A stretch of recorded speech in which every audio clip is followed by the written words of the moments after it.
The office smelled faintly of old books and coffee, with walls lined with certificates and photos of smiling families. Behind a modest wooden desk sat a middle-aged man with thinning hair and wire-rimmed glasses. He stood and extended a hand as George entered. "Mr. Elliott, I'm Frank Davies, director of the Adoption Center. How can I help you today?" George shook his hand, his grip firm but slightly damp with nervous sweat. "Thank you for seeing me on such short notice," he began, sitting in the chair Frank indicated. He hesitated, as if choosing his words carefully. This is a delicate situation." Frank leaned back in his chair, folding his hands. "I understand. Take your time." George cleared his throat. "It's about a child who was adopted through your agency 10 years ago.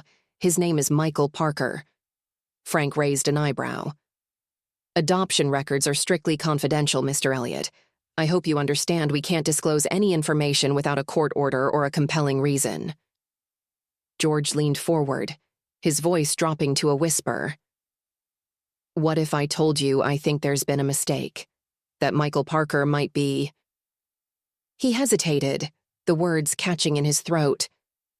"Might be connected to my family in a way we didn't know?" Frank's expression remained neutral, but there was a flicker of interest in his eyes. "Go on." George reached into his pocket and pulled out the envelope, sliding it across the desk. Frank glanced at it but didn't touch it. "This is just to show how serious I am about finding the truth," George said quickly. "I'm not trying to buy information. I just want to ensure my family doesn't go through unnecessary pain if this situation can be resolved quietly." Frank's jaw tightened, and he pushed the envelope back. "We don't operate that way, Mr. Elliott. I understand this is important to you, but I can't compromise the integrity of our records. If you want answers, you'll need to go through the proper channels." George's shoulders slumped and he ran a hand through his hair. "Look, I'm not trying to cause trouble. It's just that there's a boy in my son's class who looks exactly like him. They're the same age. I can't ignore it." Frank's gaze softened slightly. "I can tell this is weighing on you, Mr. Elliott. I can't release any records, but perhaps I can offer some advice. If there was a mix-up or any irregularity during an adoption, it would likely be documented. Your best bet is to petition the court for access to those records." George nodded, frustration flickering across his face. "Thank you, Mr. Davies. I appreciate your time." He rose, gripping the envelope tightly as he left the office.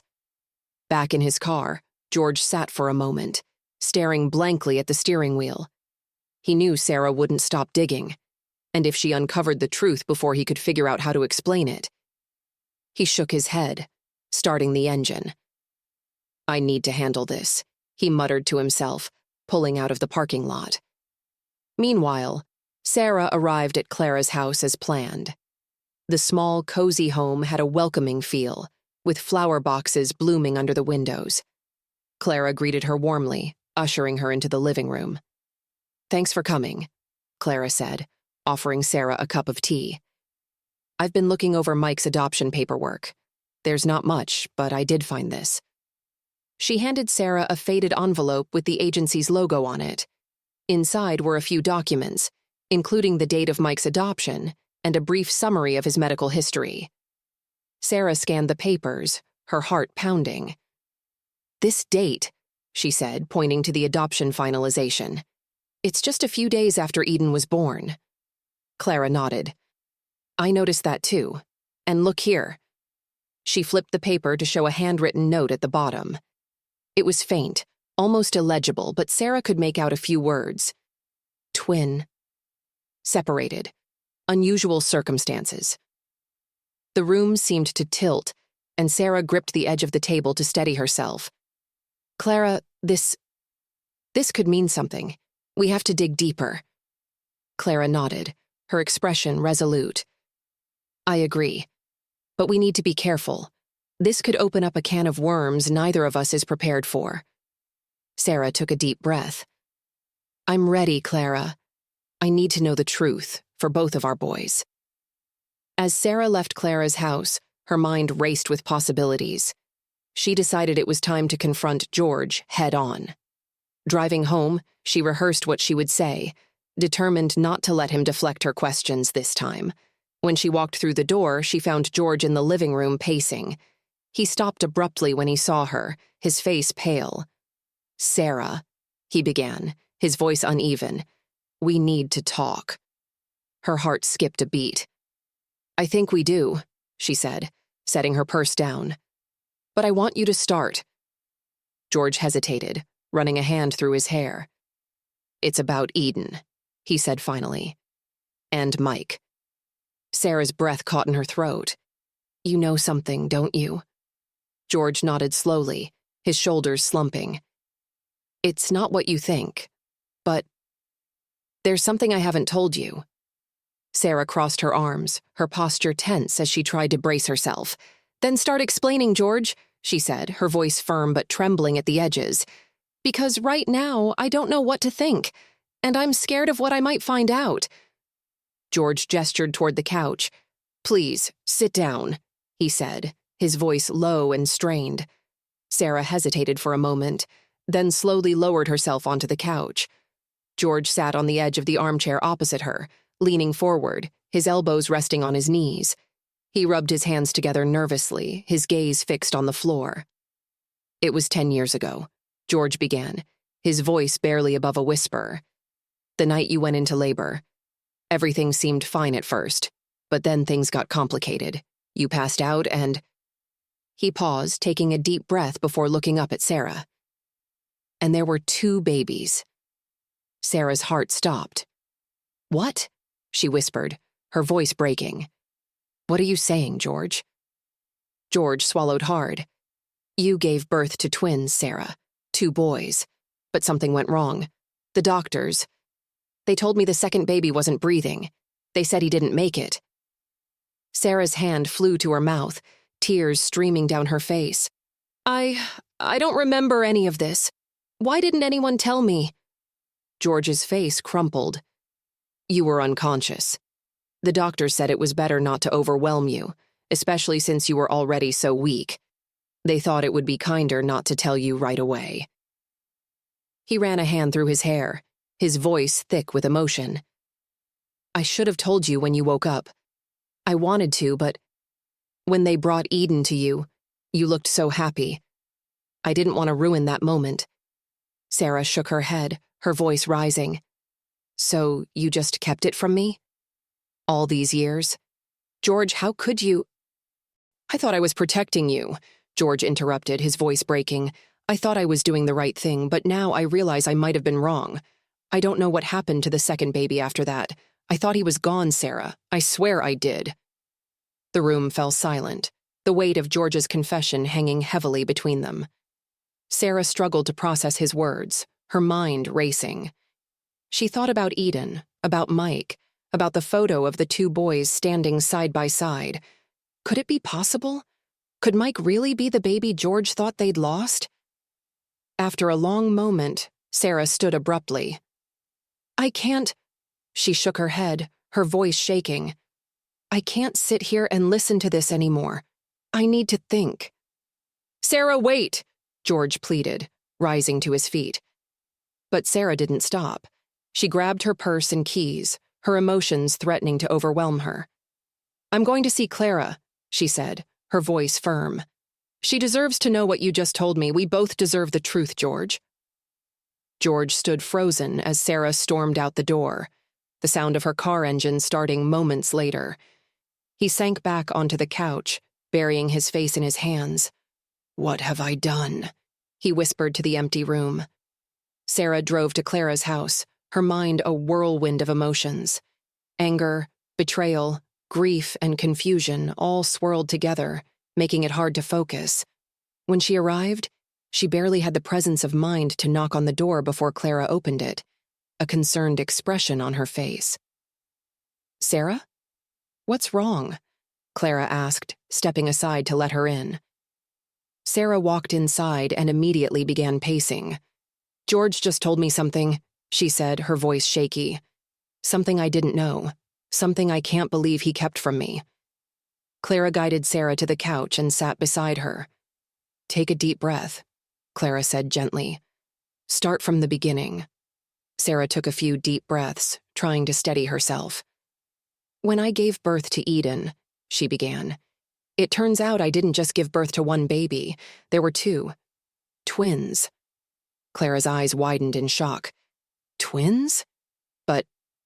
But George said the doctors told him the second baby didn't make it, Sarah interrupted, her voice breaking, that he wasn't breathing. And instead of telling me, they decided it would be better to keep it from me. George went along with it. He never told me, Clara, not until now. Clara sat back, her mind racing. So you're saying Mike might be the other baby? Sarah nodded, tears streaming down her face. I don't know for sure, but the dates match. The resemblance is undeniable. And now I don't know what to do. Clara reached out and took Sarah's hand. We need proof, she said firmly. If what George said is true, then there should be medical records, hospital records, something that confirms the birth of twins. We need to find those records. Sarah nodded, wiping her tears away. You're right. We need to get to the bottom of this. Clara hesitated for a moment, then added, There's one more thing we can do. A DNA test. It's the fastest way to know for sure if Eden and Mike are related. The idea sent a chill down Sarah's spine. A DNA test, she repeated softly. But how? Wouldn't we need George's help for that? Clara shook her head. Not necessarily. We can use samples from the boys, hair, saliva, something like that. There are private labs that can run the test discreetly. Sarah felt a surge of determination. Then that's what we'll do. I'll talk to Eden tonight and see if he's willing to help. We need answers, Clara, and we're going to get them. The next evening, Sarah sat down with Eden in his room, her heart pounding. Honey, can we talk for a minute? She asked gently. Eden looked up from his homework, his brow furrowing. Sure, Mom. What's up? Sarah hesitated, trying to find the right words. You know how you've been saying that you and Mike might be twins? Eden nodded eagerly. Yeah, because we look so much alike. Sarah smiled softly. Well, I've been thinking about it a lot, and I realized there's a chance you might be right. But we need to do something to find out for sure. Eden's eyes widened. Like what? Sarah explained the idea of a DNA test in simple terms, making sure not to overwhelm him. It's like a science experiment, she said. To see if you and Mike have the same family tree, would you be okay with doing that? Eden nodded enthusiastically. Yeah, let's do it. I want to know the truth. Sarah hugged him tightly, tears pricking at her eyes. Thank you, sweetheart. I promise we'll figure this out together. The next morning, Sarah met Clara outside the local pharmacy. The sun was shining brightly, but both women wore expressions of determination. In Clara's hand was a small, at-home DNA testing kit she had picked up earlier. Are you sure you're ready for this? Clara asked, her voice low but steady. Sarah nodded, gripping her purse tightly. Yes. We've come too far to back down now. We need answers, Clara, for both of our boys. Clara gave her a reassuring smile. All right, let's do this together. Inside Sarah's car, they opened the kit and read the instructions carefully. It required a simple swab of saliva from each boy, which would then be sent to a private lab for analysis. The results, the package promised, would be ready in a matter of days. I explained it to Eden last night, Sarah said as she gently folded the instructions back into the box. He's on board. He even said he'd talk to Mike about it if needed. Clara smiled warmly. Mike will be fine with it too. He's been so curious about all of this. She hesitated, her expression clouding for a moment. But what if the results don't give us the answers we're looking for? What if they just raise more questions? Sarah reached out and squeezed Clara's hand. Then we'll deal with it. Together. One step at a time. Later that evening, Sarah and Clara coordinated the swabbing process with the boys. Eden and Mike, brimming with excitement, treated the whole thing like an adventure. Sarah couldn't help but smile as Eden eagerly swirled the small cotton swab inside his cheek and handed it back to her. "Did I do it right, Mom?" he asked, his green eyes sparkling. "Perfect, sweetie," Sarah assured him, carefully sealing the sample in its designated envelope. At Clara's house, Mike was just as cooperative. "This feels like one of those detective shows on TV," he joked, handing Clara his swab. Clara laughed softly, though her heart ached with anxiety. "That's right, Detective. Now we just have to wait for the lab to crack the case." By the end of the night, the samples were securely packaged and ready to be sent off. Sarah and Clara met one last time at the mailbox, their nerves palpable as they dropped the envelope into the slot together. "Well," Sarah said, exhaling deeply, "that's it. Now we wait." Clara nodded, "And hope we're ready for whatever comes next." The next few days passed agonizingly slowly. Sarah tried to keep herself busy around the house, but her thoughts constantly drifted back to the test. Each time the phone rang, her heart leapt, only to sink again when it wasn't the lab. Eden, meanwhile, was bursting with excitement. "Do you think the results are back yet?" he asked every evening when he got home from school. "Not yet, sweetie," Sarah would reply, forcing a smile. "But soon." Clara experienced the same restlessness at her house. Mike, though less vocal about it than Eden, often lingered by the mailbox after school, just in case the results arrived early. Finally, on the 5th day, Sarah's phone buzzed with an email notification. She froze, staring at the screen, her pulse racing. It was from the lab. "Clara," Sarah said breathlessly as she called her friend. "The results are in." Clara's voice was tight with anticipation. "Did you open it yet?" "No," Sarah admitted. "I wanted to wait for you. Can you come over?" "I'll be there in 15 minutes," Clara replied. The two women sat together at Sarah's kitchen table, the email open on Sarah's laptop. The boys were at school, and the house was quiet except for the sound of their breathing. "Are you ready?" Sarah asked, her finger hovering over the mouse. Clara nodded, her hands clasped tightly in her lap. "Let's do it." Sarah clicked on the link to view the results, her heart pounding. The screen loaded for what felt like an eternity before the report appeared. At the top, in bold letters, was the result: 99.9% probability of a biological sibling relationship. Both women gasped, their eyes filling with tears. "They're brothers," Clara whispered, her voice trembling. Sarah covered her mouth, overwhelmed. "Oh my God! It's true. They're twins." For a moment, neither woman spoke. The weight of the revelation settled over them, bringing both relief and a flood of new questions. Finally, Clara broke the silence. "What now?" she asked, looking at Sarah with a mix of awe and apprehension. Sarah took a deep breath, wiping her tears away. "We tell the boys. They deserve to know the truth." Clara nodded. "And George?" Sarah's jaw tightened. "He has some explaining to do." That evening, Sarah and Clara gathered Eden and Mike at Sarah's house. The boys sat on the couch, their expressions curious but eager. "What's going on, Mom?" Eden asked, glancing between the two women. Sarah knelt in front of him, taking his hands in hers. Clara did the same with Mike. "Sweetie," Sarah began, her voice gentle but steady.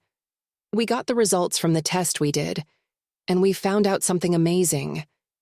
Eden's eyes lit up. "What? What is it?" Sarah smiled, her eyes welling with tears. "You and Mike, you're brothers. Twins." Eden's mouth fell open, and he looked at Mike, who was staring back at him with wide eyes. "We're really twins?" Eden asked, his voice filled with wonder. Clara nodded, her voice thick with emotion. "Yes, sweetheart, you're twins." For a moment, the boys were silent, processing the news. Then Eden grinned. "I knew it. I told you, Mom." Mike laughed, the sound breaking the tension in the room. "This is so cool." The two boys hugged tightly, their excitement contagious. Sarah and Clara watched them, their hearts full despite the lingering questions about how this had all come to be. As the boys began chattering excitedly about what it meant to be twins, Sarah exchanged a look with Clara. There was still much to uncover, but for now, the most important part was clear. The boys had found each other. That night, after Eden had gone to bed, Sarah sat down with George. She placed the DNA test results in front of him without a word, watching as his face turned pale. "You lied to me," Sarah said, her voice low but filled with hurt. "You knew, George. You knew all along."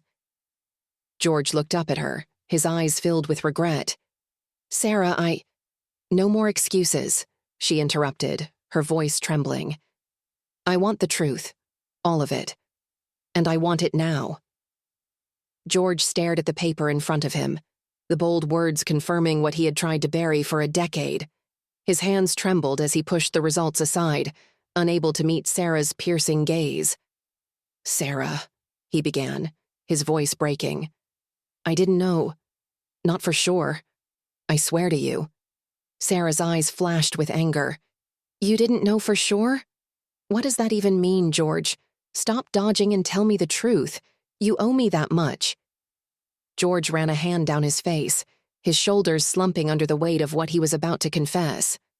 "The night you gave birth, everything happened so fast. I wasn't prepared for how bad things could get."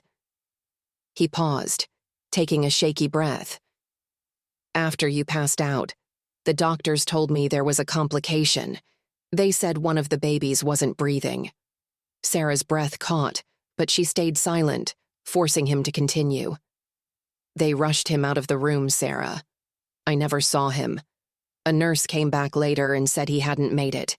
She handed me a death certificate and I believed her. I thought he was gone." His voice broke and tears welled up in his eyes. "But later, when I went to sign some paperwork, I overheard two nurses talking. One of them mentioned something about twins being separated.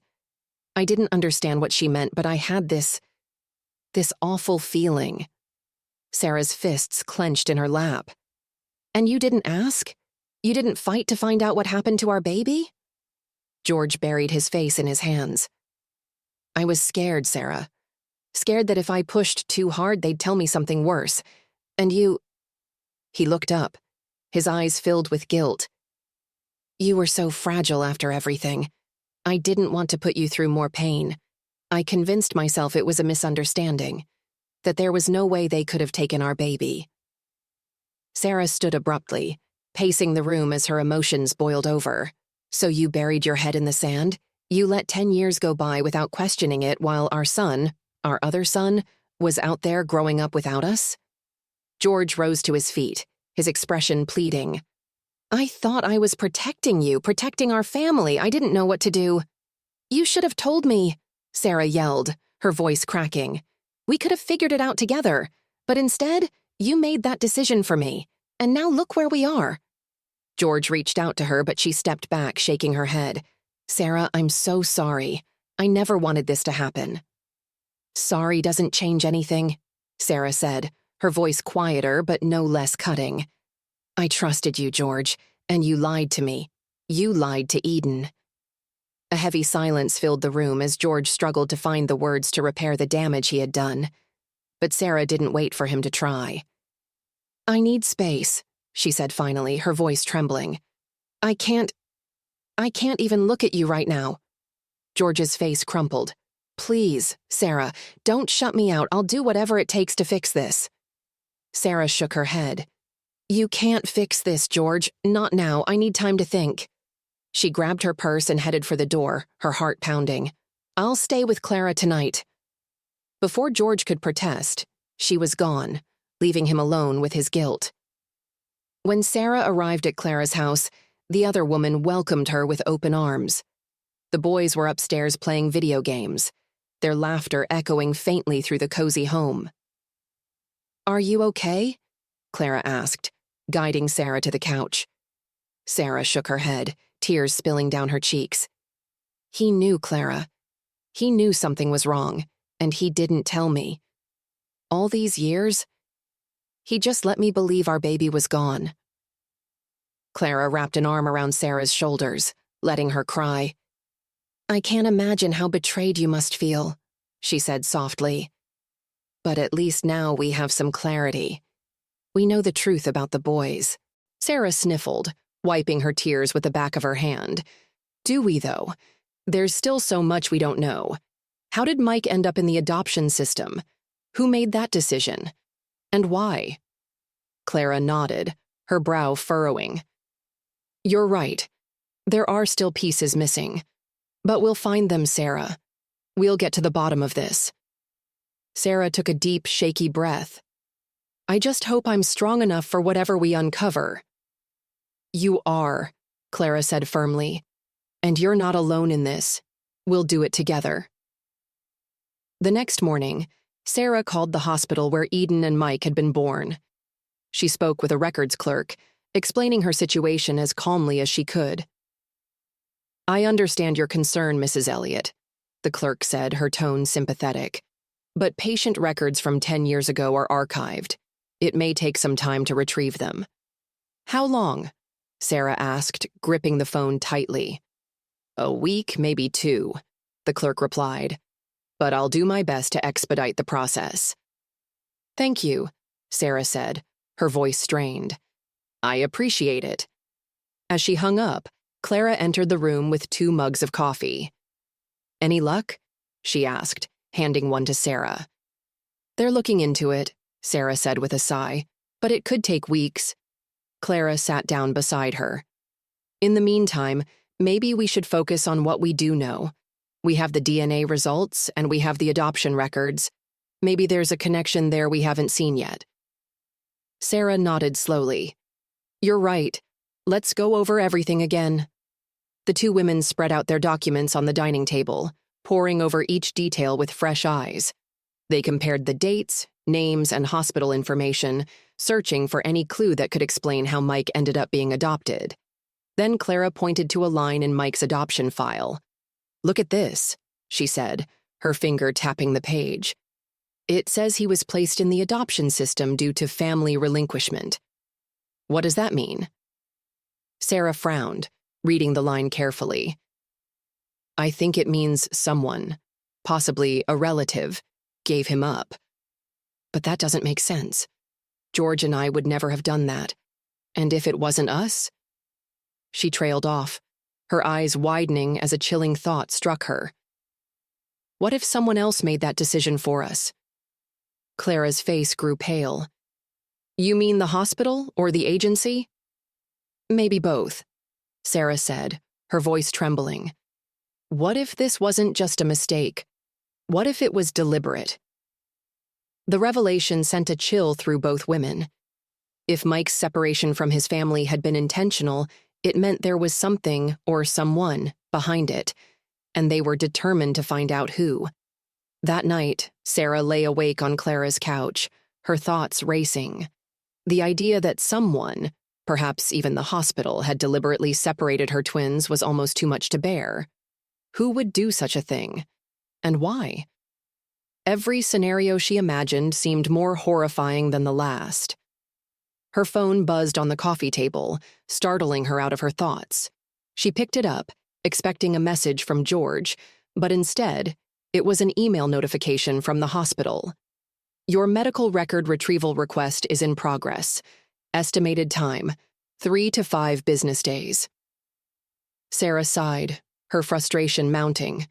Every answer seemed just out of reach. The next morning, Clara found Sarah sitting at the kitchen table, staring blankly at her coffee. You didn't sleep, did you? Clara asked gently, sitting across from her. Sarah shook her head. I just keep going in circles. Even if we get the hospital records, what if they don't explain anything? What if we're back at square one? Clara reached across the table and squeezed Sarah's hand.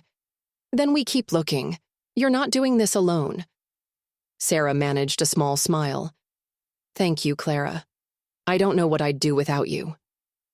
Clara smiled back, but before she could respond, the sound of footsteps thundered down the stairs. Eden and Mike burst into the kitchen, their faces lit with excitement. Mom, Eden exclaimed. Guess what we found? Sarah arched an eyebrow, surprised by his enthusiasm. What is it, sweetie? Mike held up a small, weathered notebook. "We found this in the attic," he said. "It looks old, and it has a bunch of names and stuff written in it. We thought it might be important." Clara and Sarah exchanged a curious glance. "Let me see that," Sarah said, taking the notebook from Mike. The cover was plain and faded, with no title or markings to indicate its origin. Inside, the pages were filled with neat, looping handwriting. Sarah scanned the first few entries, her brow furrowing. This is a journal," she said slowly. "It belonged to someone named Nurse Joan." Clara's eyes widened. "A nurse? From the hospital?" Sarah nodded, flipping through the pages. "It looks like she worked in the maternity ward. There are entries about different patients, notes about deliveries." She trailed off, her eyes narrowing as she stopped on a particular page. "What is it?" Clara asked, leaning closer. Sarah's voice trembled as she read aloud. March 14th. Emergency C-section on Mrs. S.E. twin boys delivered. 1 unresponsive. Dr. G ordered immediate transfer of baby B to NICU without informing parents.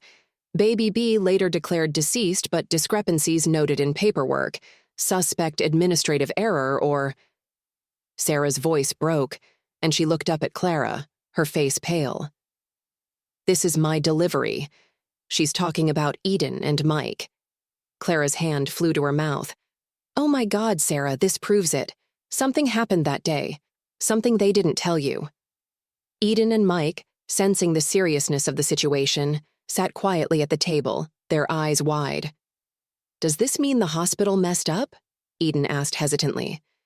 Sarah placed a comforting hand on his shoulder. "It looks like it, honey. But don't worry. We're going to figure this out." She turned back to Clara. "We need to find out more about this nurse. If she was suspicious about what happened, maybe she kept other records or told someone." Clara nodded. "Agreed. Do you think she's still working at the hospital?" Sarah frowned, flipping to the last entry in the journal. The handwriting ended abruptly, and the final note was dated just 2 weeks after the twins' birth. "I don't think so," Sarah said softly. "It looks like she stopped writing around the same time this happened, but we can check." Later that day, Sarah and Clara went to the hospital together, the journal tucked securely in Sarah's purse. At the reception desk, Sarah explained their situation to the clerk, carefully omitting any mention of the journal. "We're trying to locate a nurse who worked here 10 years ago," Sarah said. "Her name was Joan. Unfortunately, I don't have a last name. She was in the maternity ward." The clerk typed into her computer, her brow furrowing. "Let me see." "Joan Harper?" Sarah's heart skipped a beat. "Yes, that might be her. Is she still here?" The clerk shook her head. "No, she retired about 8 years ago, but I can give you her last known address." Sarah exchanged a hopeful glance with Clara. "That would be wonderful. Thank you." Armed with Joan Harper's address, Sarah and Clara made the drive to a quiet suburban neighborhood. The house was small but well kept, with flower beds lining the front walkway. "Do you think she'll talk to us?" Clara asked as they approached the door. "I don't know," Sarah admitted. "But we have to try." She knocked lightly, and after a moment the door opened to reveal an older woman with kind eyes and silver hair. "Can I help you?" Joan asked, her gaze shifting curiously between the two women. "Mrs. Harper?" Sarah began nervously. "My name is Sarah Elliott, and this is my friend Clara Parker. We were hoping to speak with you about something that happened at the hospital 10 years ago." Joan's expression grew guarded. "I'm retired. I don't know if I can help you." "Please," Sarah said, her voice pleading. "It's about my sons. I think you were there when they were born." Joan hesitated, studying Sarah's face. Finally, she stepped aside. "Come in." In Joan's cozy living room, Sarah placed the journal on the coffee table. Joan's eyes widened when she saw it. "Where did you get that?" Joan asked, her voice sharp. "Our sons found it in the attic," Clara explained. "It seems like it was hidden away, but it mentions my son, Mike, and Sarah's son, Eden." Joan's face softened and she sighed deeply. I never thought I'd see that journal again. I wrote it because I couldn't stay silent about what happened. But I was afraid of what might happen to me if I spoke out publicly. What did happen? Sarah asked, leaning forward. Joan's expression grew somber. There was something going on at the hospital back then, something not right. Babies were being declared stillborn, but their paperwork didn't add up. Some were sent to the NICU under false pretenses, and later they'd disappear. The parents were told they'd passed, but I always suspected... She trailed off, her voice shaking. You suspected what? Sarah pressed. Joan took a deep breath. I suspected they were being placed for adoption, illegally. Sarah and Clara gasped, the weight of Joan's words sinking in. You think that's what happened to Mike? Clara asked, her voice trembling. Joan nodded slowly. It's possible, but I didn't have the power to prove it back then. I was just a nurse. Sarah's hands clenched into fists. This isn't over. We're going to expose the truth. Joan gave her a small, sad smile. I hope you do. Those boys, and their parents, deserve justice. The adoption center director, a composed woman with kind eyes and neatly styled hair, glanced up as George entered her office. She smiled politely, but her professionalism quickly turned to concern as George sat down and leaned forward with an intensity that filled the room. How can I help you, sir? She asked. George adjusted his tie, his expression a mix of desperation and resolve. I need your discretion regarding a very sensitive matter, he began, placing an envelope on her desk. His hands trembled slightly as he continued. My wife might come here, asking questions about an adoption that took place 10 years ago. I can't let her find out the truth. He slid a photo of Sarah across the desk. Her warm smile stared back at the director, juxtaposed against the tension in the room. This is her. If she comes in, I need you to tell her there are no records. Nothing. Do you understand?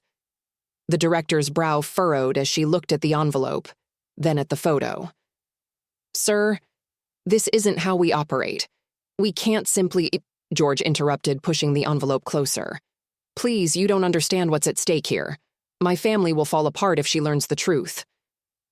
The director hesitated, her eyes flicking between George and the envelope. Finally, she opened it just slightly, revealing a stack of cash. Her lips parted in surprise, but she quickly closed the envelope again, her expression conflicted. I understand, sir, she said quietly. If your wife comes in, her visit will remain confidential. We won't disclose anything without a court order. George exhaled a shaky breath, relief washing over his face. Thank you. You have no idea how much this means to me. The director nodded stiffly, her unease clear as she set the envelope aside. George stood, adjusted his jacket, and left without another word. In the car, George sat in silence, gripping the steering wheel. His chest tightened with guilt, but he forced himself to justify his actions. This was for Sarah, for their family. She didn't need to know. Not now. Not ever. Meanwhile, Sarah had left home early, determined to uncover the truth. Her heart pounded as she pulled into the adoption center's parking lot, rehearsing what she would say. But as she stepped out of her car, a familiar vehicle caught her attention. She froze, watching as George's car pulled out of the lot. What is he doing here? She murmured, a sinking feeling in her stomach. Without thinking, she pulled out her phone and dialed George's number. He picked up after a few rings, his voice strained but calm. Hey, honey, he said. What's up? Where are you? Sarah asked, watching his car pause at a stop sign before turning onto the main road. At the office, George replied smoothly. Just getting started on a busy day? Why? Sarah's stomach churned. She could see him clearly through the windshield, phone pressed to his ear as he drove away. No reason, she said softly, her voice hollow. I'll talk to you later. She hung up, her hand shaking. Why would George lie to her? And why had he been at the adoption center? Her determination hardened. Taking a deep breath, Sarah squared her shoulders and walked into the building. The receptionist greeted her with a professional smile. "Good morning. How can I help you?" "I'm looking for information about a boy named Mike," Sarah said. "He would have been adopted about 10 years ago." The receptionist's smile faltered slightly. "Let me check with my supervisor," she said, picking up the phone. Sarah waited, her pulse quickening. The receptionist ended the call and turned back to her with an apologetic expression. "I'm sorry, ma'am, but we can't share any information about adoptions without proper authorization." Sarah frowned. "I'm not asking for details," she insisted. "I just want to know if there's a record of his adoption." The young woman shook her head, looking uncomfortable. "I understand, but it's our policy not to disclose any information." Sarah leaned closer, lowering her voice. "Please, this is really important. I think Mike might be my son's twin. I just need to know if there's any possibility." "I'm sorry," the receptionist repeated, her tone firm but sympathetic. "You'd need to go through legal channels for this type of request." Frustrated, Sarah glanced around the room. She noticed how some staff members seemed to avoid looking at her, their body language stiff. Something wasn't right. "Is there someone else I could speak to?" she asked. The receptionist hesitated, then shook her head again. "I'm afraid not. We've been instructed not to discuss this further." Sarah's eyes narrowed. "Instructed by whom?" "I can't say anything more," the receptionist replied, looking away. "I'm sorry." Realizing she wasn't going to get anywhere, Sarah turned and walked out, anger and confusion swirling inside her. As she reached her car, she leaned against the door, taking deep breaths to steady herself. George's lie, the staff's evasiveness, it all pointed to something bigger. She couldn't shake the feeling that the adoption center was hiding something. Her phone buzzed, pulling her from her thoughts. It was Clara. "Clara, it's Sarah," she said as she answered, her voice trembling slightly. "Something strange just happened at the adoption center." "What is it?" Clara asked, concern evident in her tone. Sarah recounted the morning's events, including George's car in the parking lot and the staff's refusal to cooperate. "It's like they're hiding something," Sarah finished. "I don't know what to think." Clara was silent for a moment before speaking. "That does sound suspicious, but we can't give up now. We need to find another way to get answers." Sarah sighed, feeling defeated. How? The adoption center won't help. And George? She trailed off, unwilling to voice her growing suspicions. "What about a DNA test?" Clara suggested suddenly. "If Eden and Mike are really twins, that would prove it beyond a doubt." Sarah's heart leapt. "That's brilliant. Why didn't I think of that?" They quickly made a plan. Clara knew of a clinic that could perform rapid DNA testing, with results available in just a few days. "We should take the boys tomorrow morning," Clara said. "The sooner we know, the better." Sarah hesitated. "What about George? Should I tell him?" Clara's voice softened. "Given how he's been acting, it might be best to keep this between us for now, just until we know for sure." Sarah nodded, even though Clara couldn't see her. "Okay, let's meet at the clinic at 9. I'll tell Eden we're going for a checkup." As she hung up, Sarah felt a mix of excitement and dread. Tomorrow could change everything. The next morning, Sarah woke with a knot in her stomach. She dressed Eden quickly, her hands shaking slightly as she helped him tie his shoes. "Where are we going, Mom?" Eden asked, his eyes curious. "It's a special checkup," Sarah replied, forcing a smile. "We're meeting Mike and his mom there, too." Eden's face lit up. "Mike's coming? Cool." As they drove to the clinic, Sarah's thoughts raced. She glanced at Eden in the rearview mirror, wondering how this day might change his life, and hers, forever. When they arrived, Clara and Mike were already waiting outside. Mike ran up to Eden, grinning. "Ready to hang out?" "Totally," Eden replied, and the two boys immediately fell into their easy camaraderie. Clara greeted Sarah with a reassuring smile, but her eyes betrayed her own nerves. "Let's get this over with," she said softly. Inside, a kind nurse explained the procedure. "We'll just swab the inside of their cheeks," she said, demonstrating with a cotton swab. "It's quick and painless." Eden and Mike sat side by side in the examination room, their hands clasped tightly together. "Ready, buddy?" Eden asked, nudging Mike with his elbow. "Ready," Mike said, grinning. The nurse gently swabbed each boy's cheek and placed the samples in labeled containers. Sarah and Clara exchanged a glance as the nurse smiled warmly. "All done," the nurse said. "You boys were very brave." "Do we get lollipops?" Eden asked, making everyone laugh. The nurse chuckled. "You bet. I'll grab some on the way out." As they waited for the paperwork to be finalized, the boys played in the clinic's small waiting area, giggling and whispering as if they'd known each other forever. Sarah watched them, her heart aching at how natural they seemed together. "They really do act like twins," Clara said softly, her voice tinged with wonder. Sarah nodded, swallowing the lump in her throat. "It's uncanny." The nurse returned with forms for Sarah and Clara to sign. "The results will be ready in 2 or 3 days," she said. "We'll call you as soon as they're in." As they left the clinic, Sarah knelt in front of Eden. "Sweetie, remember, this is our special secret for now. We don't want to worry Daddy until we know more, okay?" Eden nodded solemnly. "I promise, Mom." In the parking lot, the boys hugged tightly, reluctant to part ways.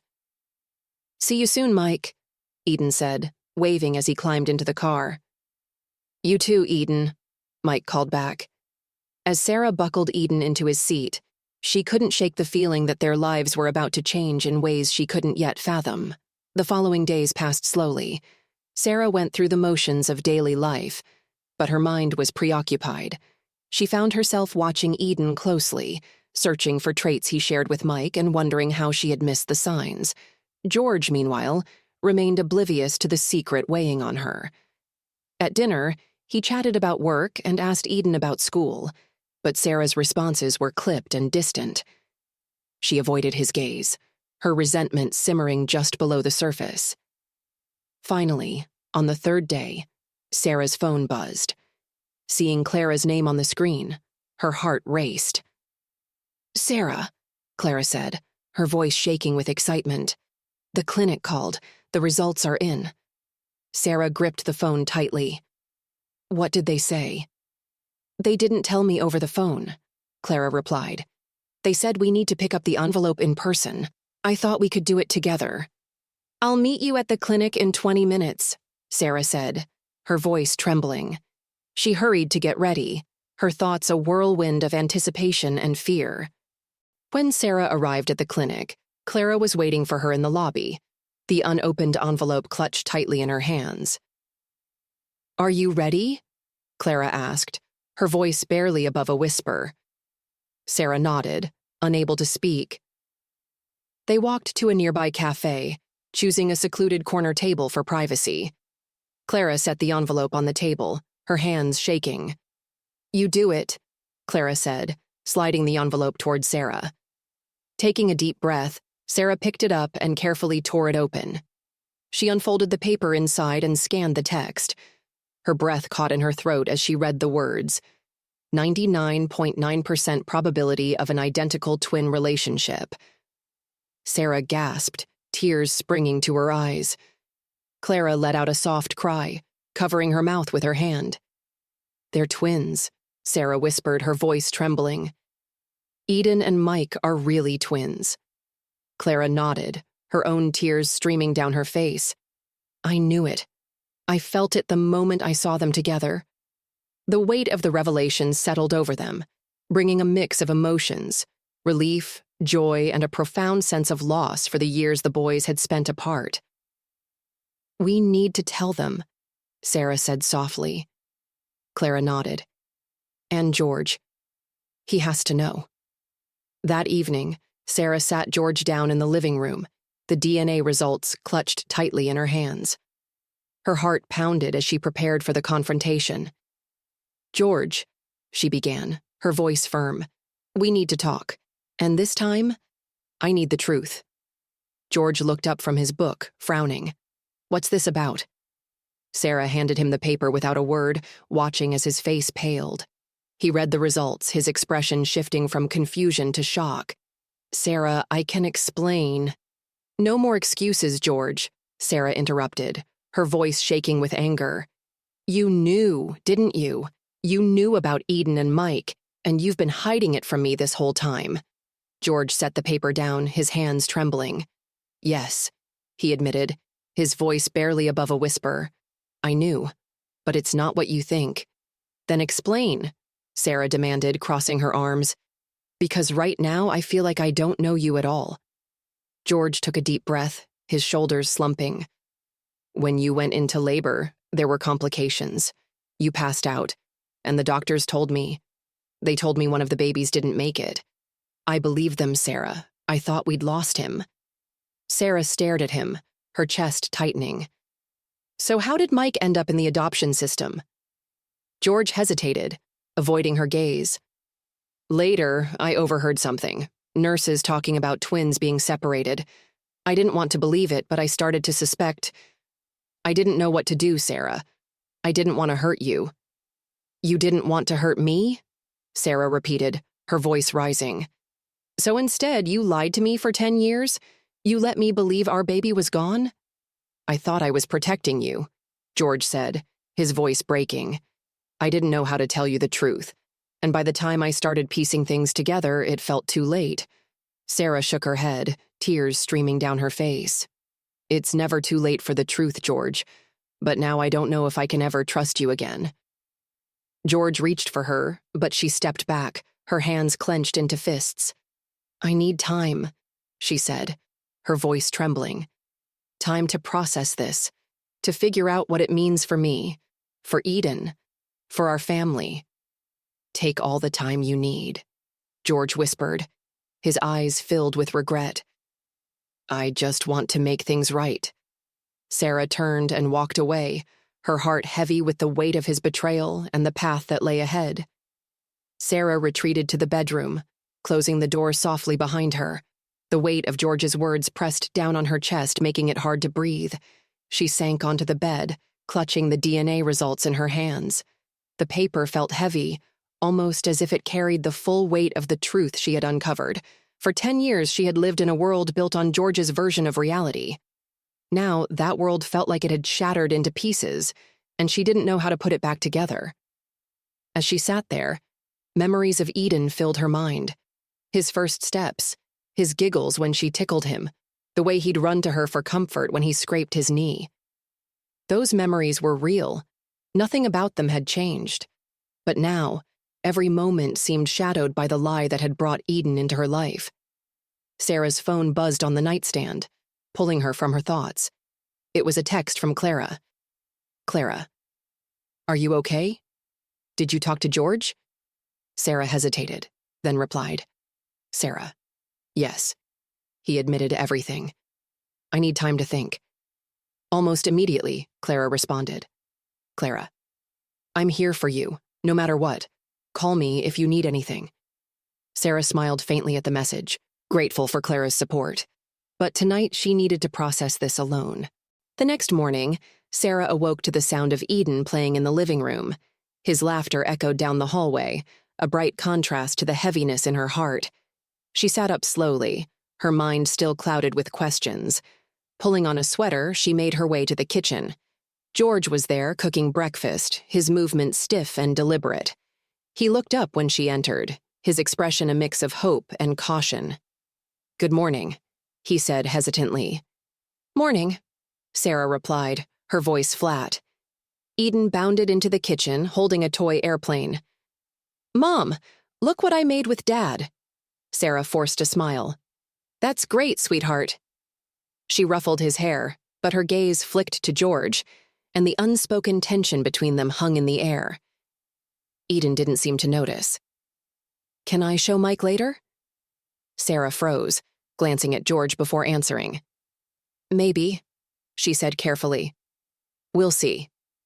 Eden nodded, satisfied, and ran back to the living room. George turned to Sarah, his voice low.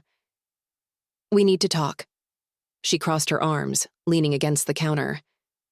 "I said I need time, George." "I know," he said quickly, But there's something you need to hear, something I haven't told you yet. Sarah's stomach churned. What now? George hesitated, looking down at the spatula in his hand. When I overheard the nurses talking about the twins, I started to ask questions.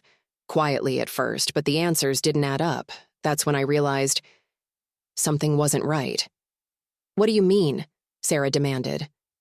George met her eyes, his expression grim. I think someone at the hospital sold Mike.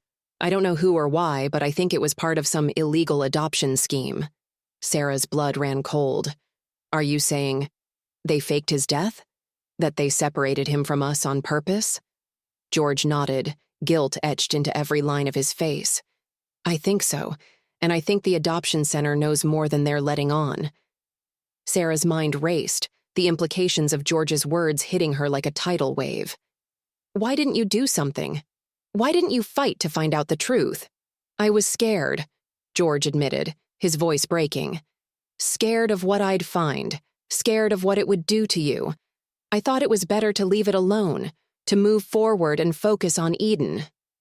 Better for who, George? Sarah asked, her voice rising. For you? Because it certainly wasn't better for me, or for Mike. George flinched, but he didn't argue. Before Sarah could say more, her phone buzzed. She glanced at the screen and saw Clara's name. Taking a deep breath, she answered. Clara? Sarah, you need to come over, Clara said urgently. I just got a call from someone at the adoption center. They want to meet. Meet? Why? They said they have information about Mike's adoption, but they didn't want to talk over the phone, Clara explained. They sounded nervous. Sarah's pulse quickened. When and where? Today, at 3:00, at that little cafe on Main Street. I'll be there, Sarah said. That afternoon, Sarah and Clara arrived at the cafe, their nerves palpable. They chose a quiet corner table, their eyes scanning the room. A woman entered a few minutes later, her dark hair pulled into a tight bun and her expression tense. She approached their table cautiously. Are you Sarah and Clara? She asked. Yes, Sarah said, motioning for her to sit. Who are you? My name is Lisa, the woman said, her voice low. I work at the adoption center. I shouldn't be here, but I couldn't keep this to myself anymore. What do you mean? Clara asked. Lisa glanced around nervously before speaking. There are files, records of adoptions that weren't entirely legal. I came across one for a set of twins. It was flagged as a special case. The notes mentioned a hospital in another state and a payment to a third party. Sarah's heart pounded. Are you saying Mike was part of this? Lisa nodded. Yes. The file didn't have all the details, but it was clear that something shady happened. And the name on the file, it was yours, Sarah. It listed you as the biological mother. Sarah's breath caught in her throat. I don't know how deep this goes, Lisa continued, but I thought you deserved to know. Why are you telling us this? Clara asked. Why now? Lisa hesitated.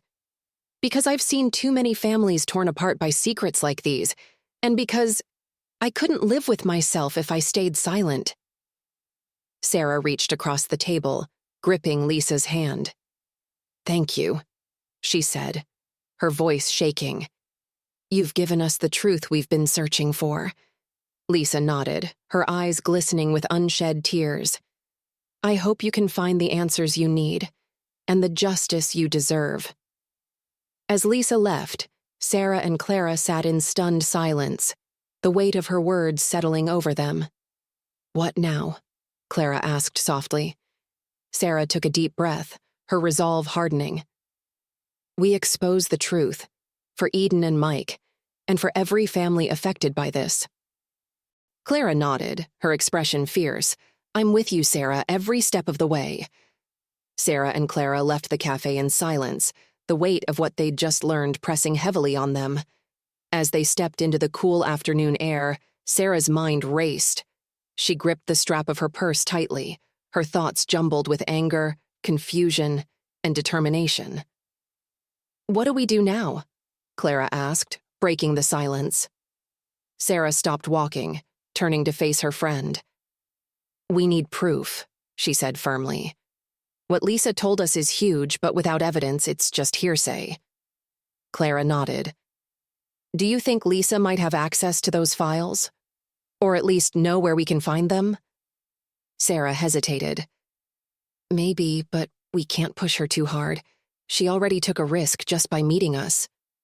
Clara sighed, glancing down the street. So where does that leave us? Sarah thought for a moment, then squared her shoulders. We start with the hospital. If there's any record of Mike's birth or what happened that day, it has to be there. Do you think they'll give you the information? Clara asked skeptically. I don't know, Sarah admitted, but I have to try. The next day, Sarah made her way to the hospital where Eden and Mike had been born. She had called ahead to request access to her medical records, but now, standing in the lobby, she felt a knot of anxiety tighten in her chest. The records clerk greeted her with a polite but guarded smile. Mrs. Elliott, I have the files you requested. She handed over a manila envelope, the contents thick with years-old documentation. Thank you, Sarah said, clutching the envelope tightly. Is there anyone I can talk to about these records? A doctor or administrator who might be able to clarify anything unusual? The clerk hesitated. Well, if you have questions, I can put you in touch with Dr. Wilson. He was head of obstetrics at the time. Sarah's heart skipped a beat. That would be great. The clerk picked up the phone, speaking quietly before hanging up. Dr. Wilson is available now. I'll have someone escort you to his office. A few minutes later, Sarah was seated across from a man in his late 60s, his gray hair neatly combed and his demeanor professional, but kind. Mrs. Elliott, he said, adjusting his glasses as he looked over her file. How can I help you today? Sarah took a deep breath. I'm trying to understand what happened during the delivery of my sons, 10 years ago. Dr. Wilson looked up sharply. Sons? Yes, Sarah said, her voice trembling slightly. I recently discovered that I gave birth to twins, but I was only told about one child. The other, I was told he didn't survive. Dr. Wilson's expression darkened. I see. And you believe there may have been some irregularities in how this was handled? I do, Sarah said firmly. I need to know the truth. Dr. Wilson leaned back in his chair, removing his glasses and rubbing his temples. Mrs. Elliott, I've been in this profession for over 40 years and I've seen things that still keep me up at night. If what you're suggesting is true, then I owe it to you to be honest. He opened a desk drawer, pulling out a slim folder. I keep personal notes on cases that seem unusual. I remember your delivery. It was complicated, but not just medically. There were administrative issues as well. Sarah leaned forward, her pulse quickening. What kind of issues? Dr. Wilson hesitated before continuing. The records for your delivery were altered after the fact. I didn't know why at the time, but I suspected it had something to do with an adoption agency. There were rumors about unethical practices, babies being declared stillborn and then placed with families willing to pay under the table. Sarah's stomach churned. And my son, Mike, was he part of this? Dr. Wilson sighed. I can't say for certain, but the fact that your case was flagged for special handling makes me think he might have been. Tears blurred Sarah's vision as she absorbed his words. Why didn't you say anything? I tried, Dr. Wilson said, his voice heavy with regret. But every time I raised concerns, I was shut down. Threatened even. I wasn't in a position to fight back. Sarah sat back, her mind reeling. She had expected answers, but the depth of the corruption she was uncovering was almost too much to process. Is there any way to prove this? She asked finally. Dr. Wilson hesitated, then nodded. The original records might still exist in the hospital archives. If they weren't destroyed, they could show the truth. Sarah left Dr. Wilson's office with a renewed sense of purpose. She called Clara as soon as she got to her car. Clara, I spoke with a doctor at the hospital, she said. He confirmed that something shady was going on when the boys were born. Clara's voice was sharp with urgency. Did he say who was involved? Not specifically, but he mentioned records that might still exist in the archives. I'm going to try to get access to them. Do you want me to come with you? Clara asked. No, I'll be fine, Sarah said, but I'll keep you updated. Later that afternoon, Sarah sat in the hospital's archives room, surrounded by boxes of old files. A sympathetic archivist had agreed to let her search under the condition that she didn't remove anything from the premises. Hours passed as Sarah sifted through records, her frustration mounting. Just as she was about to give up, she found a file labeled with her name and the date of Eden's birth. Her hands trembled as she opened it. Inside were detailed notes about her delivery, notes that included references to twins. One page caught her eye. Baby B, male, 6 pounds 2 ounces, NICU transfer initiated. Status, declared deceased. The word deceased was underlined, but a faint pencil mark next to it read, transferred to third-party agency. Sarah stared at the page, her heart pounding. This was it. Proof that Mike hadn't died but had been taken from her. She snapped a photo of the document with her phone, her hands shaking. She knew this was just the beginning, but it was enough to take the next step. As Sarah drove home, her mind raced. She had the evidence she needed to confront George again, and to push for answers from the adoption center. That evening, she sat down with George in the living room, the file in her lap. George, she said quietly, I went to the hospital today. He looked up, his face pale. I found the records, Sarah continued. The original records. They prove that Mike didn't die. He was taken from us and placed for adoption. George's shoulders slumped and he buried his face in his hands. I'm so sorry, Sarah, he whispered. I should have fought harder. I should have told you the truth from the beginning. Sarah's voice trembled with emotion. It's not just about us, George. It's about Eden and Mike. They deserve to know the truth. George nodded, tears streaming down his face. What do we do now?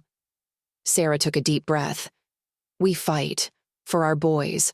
For justice. We're not letting this end here. The room was thick with tension as Sarah and George sat in the living room, the folder containing the hospital records open on the coffee table. The dim light of the overhead lamp cast long shadows on their faces, reflecting the gravity of their discussion.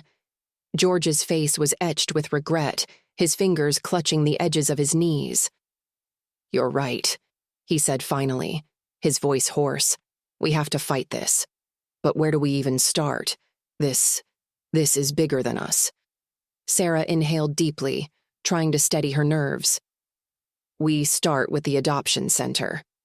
Between Lisa's testimony and these hospital records, we might have enough to force them to cooperate. And if they still won't help us, we take this to the authorities. George frowned, his brows furrowing. The authorities? Sarah, do you know what kind of people we might be dealing with? What if they try to cover this up, or worse? Sarah's gaze hardened, a fierce determination in her eyes. Then we'll make sure they can't. This isn't just about us anymore, George. If this happened to us, it could have happened to other families too. Those people deserve the truth just as much as we do. George nodded slowly, though his expression remained troubled. You're right, he said. But we need to be smart about this. If we go charging in without a plan, we could lose everything. Sarah leaned forward, her voice steady despite the storm of emotions swirling inside her. Then we make a plan. Together. The next day, Sarah and George sat in the car outside the adoption center, the early morning sun casting a golden glow over the parking lot. Clara had agreed to join them, and her car was already parked a few spaces away. As they stepped out of the car, Sarah felt a surge of nervous energy. She clutched the folder tightly, the weight of its contents grounding her. Clara approached them, her expression resolute. Are we ready? Sarah nodded, glancing at George, who gave a curt nod in return.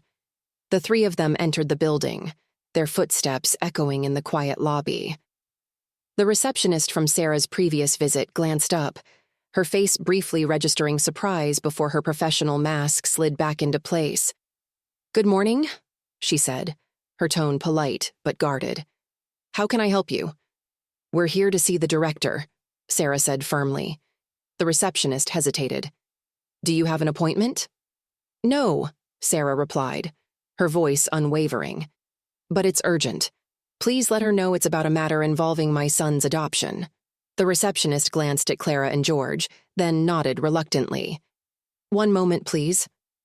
A few minutes later, they were led into a modest office where the director, a composed woman in her late 40s, waited behind a desk. Her expression was neutral, though Sarah didn't miss the flicker of apprehension in her eyes. "Mrs. Elliott, Mrs. Parker, Mr. Elliott," the director greeted them. "What can I do for you today?" Sarah set the folder on the desk, her hand lingering on it for a moment before she spoke. "We have reason to believe that my son, Eden, and Clara's son, Mike, were separated at birth as part of an illegal adoption scheme. We've brought evidence to support this claim." The director's eyes widened slightly, but her composure remained intact. "That's a serious accusation," she said evenly. "What evidence do you have?" Sarah opened the folder, pulling out the hospital records and the photo she had taken of the flagged adoption file. She placed them on the desk, her hands trembling slightly.